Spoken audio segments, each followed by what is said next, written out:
Twitch ഞാൻ പറയാൻ പറഞ്ഞത് എന്റെ മോനെ ഞാൻ റൂട്ടർ മാറി ട്വിച്ചിലേക്ക് പോയാലോന്ന് ആലോചിക്കുന്നത്.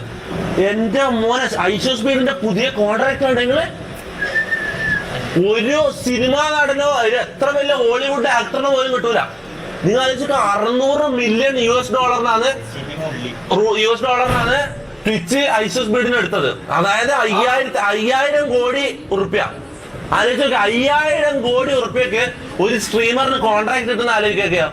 നമ്മളെല്ലാം എന്ത് നമ്മളെ ഈ ഒരു കോടിയും ഇതൊന്നും ഒരു ഇതുമല്ല. നിങ്ങൾ ആലോചിച്ചൊക്കെ നമ്മളെക്കാൾ 5000 ഇരട്ടി ഒതുക്കി. എത്ര എടാ 5000 കോടി ഇന്ത്യൻ മണി, അതായത് $600 മില്യൺ US. പോടാ ഓൻ തുടങ്ങി, ഓൻ ട്വിച്ചിൽ ചെയ്യാൻ തുടങ്ങി. ഐഷോ സ്പീഡ് ട്വിച്ച് കയറി. എനിക്കറിയില്ല 7000 കോടിയാണ് ക്രിസ്ത്യാനോക്കുള്ളൂ. ക്രിസ്ത്യാനോക്ക് 7000 കോടിയാണ് അൽനാസറിന്റെ കോൺട്രാക്ട്. സ്പീഡിന് 5000 കോടിന്റെ കോൺട്രാക്ട് ട്വിച്ച് വെച്ച് ആലോചിച്ച് നോക്കിയ നിങ്ങള്. അല്ല കൊല്ലം 2 വർഷം 1 വർഷം 2 വർഷം 5000 കോടി നല്ല എടാ അത് മൈൻഡ് ബ്ലോയിങ് എമൗണ്ട് അല്ലടാ. നല്ല പൈസ ആയി എന്ന് പറഞ്ഞാ മതിയാ. 20 തലമുറക്ക് ജീവിച്ചോടെ. പിന്നെ എന്താ പറയുന്നത്? ഇനി പ്രൈവറ്റ് ജെറ്റ് ആയിരിക്കും. ഇനി കേരളത്തിലൊന്നും അവനെ നോക്കണ്ട മോനാ.